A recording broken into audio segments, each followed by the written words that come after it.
welcome now Jim Leggette, Lecturer of Economics at Mississippi State University. Hey, Jim, good to see you. Turn your mic on there, Jim. No, you're good. We got it? Okay. I'm good. We got it? We got it, yeah. Hey, man.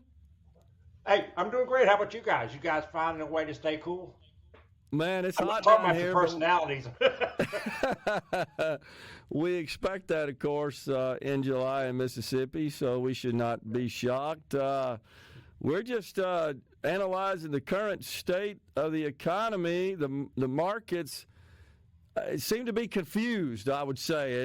That is kind of the way you would describe economic conditions at this point. We got CPI that came in yesterday, and honestly, it depends on which side of the aisle you are. That report's being described differently depending on which side of the aisle you're on. You're hearing the president and of course, his inner circle.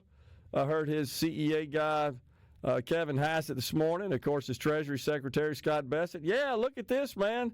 Inflation is certainly like not even a factor. We need to be lowering rates. And then you got reports coming out of the more left-leaning economists saying, look, these tariffs are still driving inflation. It came in hotter than expected, and the markets sold off yesterday. Today we get the PPI report, and it looks to be fairly tame. Market's still selling off, I think, just on the uncertainty. So what's your make of all this information flowing in? Well, I figured that's what you wanted to talk about because I think it's an important topic to talk about, because we have the Fed meeting not this next week, but the week after. Yeah. And I think we went monthly, it was 2.3, went to 2.7. You've looked at enough numbers in your life to know 1 month blip doesn't tell you anything. Yeah. That's right, and that's and I know all the celebrating over the surplus that we produced as well. Yeah. I mean, in business, I have 1 month, and I'm looking around I'm looking around my shoulder, saying, "Okay, when's the other shoe going to drop?" Because this is just this is unusual. I just learned not to get too excited from a positive perspective when things go well, and not to get too down in the dumps when they're not. Things just have a tendency to even out. Yeah, in fact, my wife and I were talking about it, and we kind of talked about, one of the things when you take introductory statistics, they teach you don't extrapolate from a point because it doesn't tell you anything. But I did get a little curious. I have sitting in front of me on my left screen last 10 years worth of CPI from a really nifty database called FRED that the Federal Reserve in St. Louis does. I've used that, yeah. And I like it because it's easy as heck to do stuff. You're right. But if you look at, prior to 2020, we were bumping at 3-ish, 2 to 3-ish, occasionally peaked at 4. 2020, you don't count for my discussion here. The results of the pandemic, you don't count. So my kind of look at it is we're not at where we were prior to the pandemic, but we're close. And I think why the conflict is emerging with Powell and the Fed, and not Powell and the Fed, Powell and Trump is, I think we're about where we need to be, but you don't want to quit. And the analogy I think we discussed before is, fighting inflation is kind of like losing weight. That last 5 to 10 pounds is always a bear.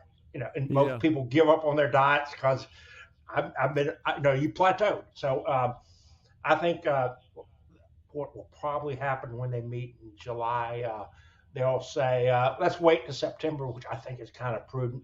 The president will become unhappy and then move on. And then I think if you think about why he wants a lower rate, certainly lower rates are good for business.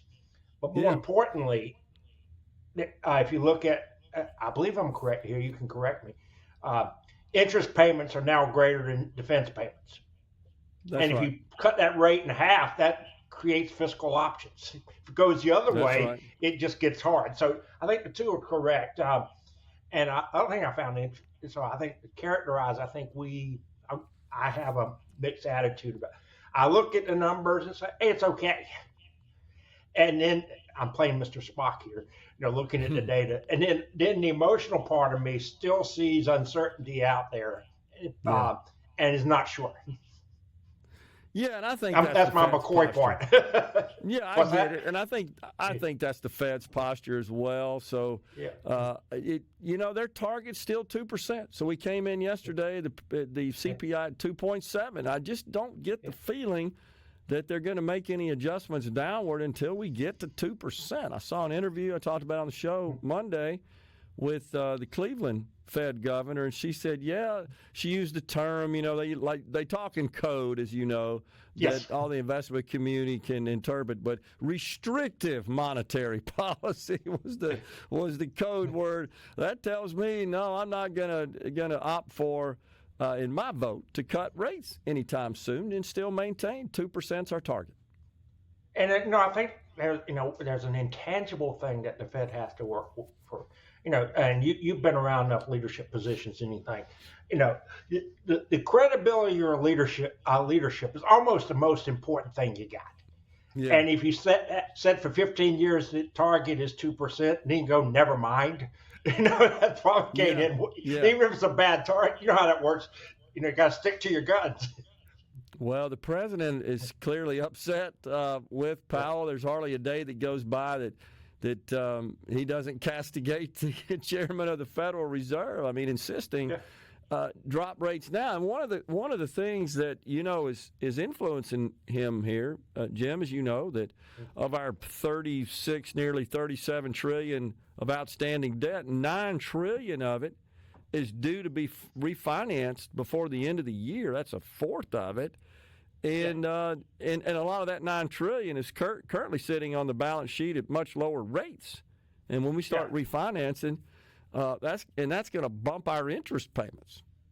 Yeah, it's going to hurt. And if I were, say, Secretary of Treasury, I'd get real nervous if you come to your office one morning, it's a cold, rainy day, and there's an urgent call from the finance minister of China, says something to the effect, you know what, I don't think we're going to buy as much of your debt as we used to. Well, they're already trimming their holdings. They're down to $700 billion now. It's Japan that gave us a bit of a scare, recall, a month or so ago at one of the auctions. Yeah, and that's if I had that job, that would be one of the numerous things that would keep me awake. Yeah. So, but I guess that's the nature of those jobs, they keep you awake. That's exactly right. That's the nature of it, and that's what you sign up for. And, of course, you've got the domestic buyers of our debt. When they start wilting on you, that becomes a concern as well. No doubt about that. But so we continue to see this rift between the president and the Fed chairman. And the Fed chairman really doesn't say much. He just seems to absorb it and take it in stride, and you don't hear much out of him, honestly, until he's summoned to the Capitol for some sort of testimony, or they're having their meeting. That's about it. And I think probably he goes home and kicks the dog around a lot, or goes and does a primordial scream. Yeah. But, if you look at the structure of the Fed and the way executive branch, it's almost designed to have these conflicts. Yeah. No, I think that's probably okay, because if you look at countries, the Fed basically reports into whoever the chief executive officer is. They typically have greater inflation. Right. That's right.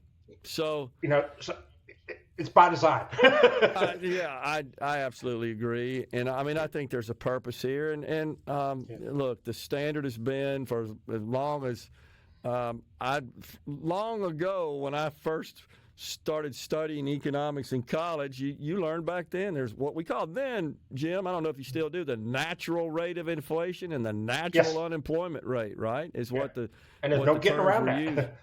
And it 2%. On the inflation rate.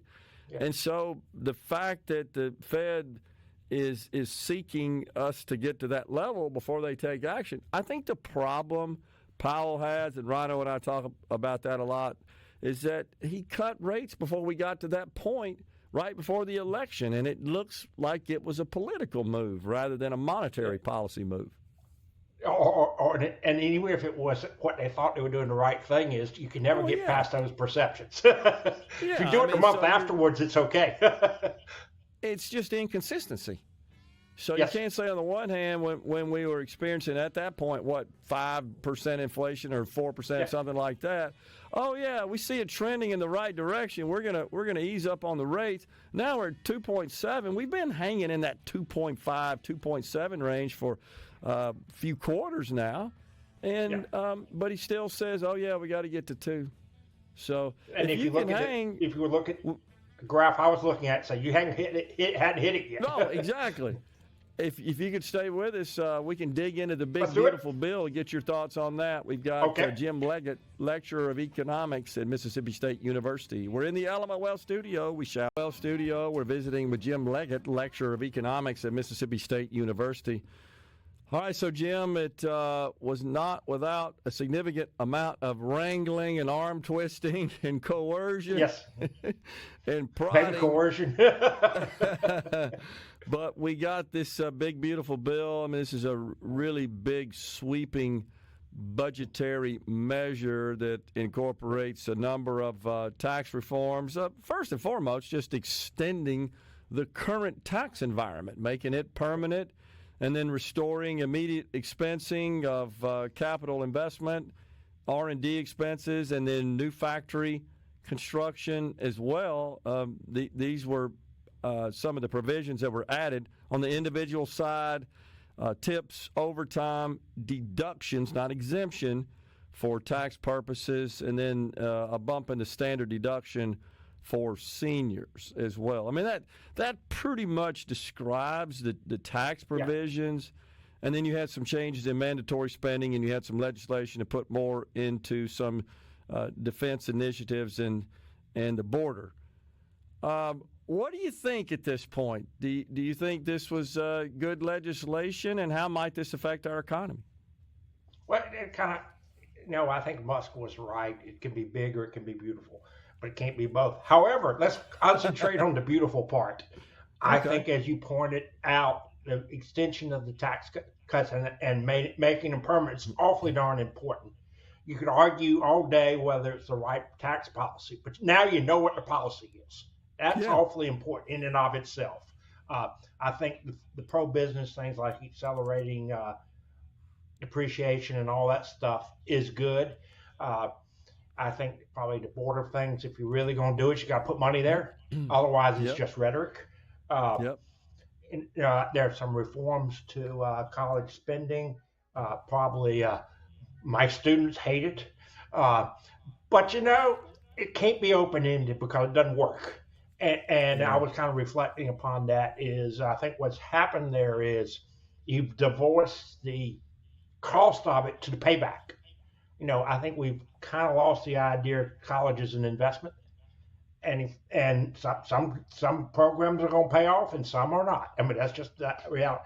And there's some things I'll call it pork, or you're doing campaign promises like the SALT deduction, state and local income tax. As the purist, I hate it. Yeah, I think it should be zero, but I understand why it's there. Thanks for pointing that out. I left that out of the individual provisions. Thank you. Yeah.